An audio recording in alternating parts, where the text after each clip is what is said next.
In this video, I'm going to show you how you can manage Roblox notifications on your smartphone. If you find this video helpful, I'll kindly request that you support me by liking the video and also by subscribing to this channel. Alright, so if you want to manage or to control which notifications you receive and which one you turn off on your Roblox app, it's pretty simple. Just go ahead and log into your Roblox account and then head over to more options here. Under this, scroll down until you see this option called settings. Now under settings, head to notifications, and under notifications, choose the first option, mobile push notifications.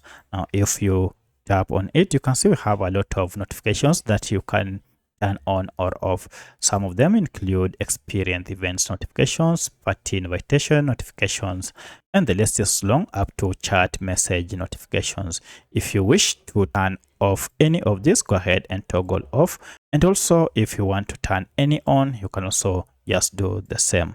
So that's how you can manage Roblox notifications on your Roblox mobile app. If you have any other question, kindly let me know in the comment section.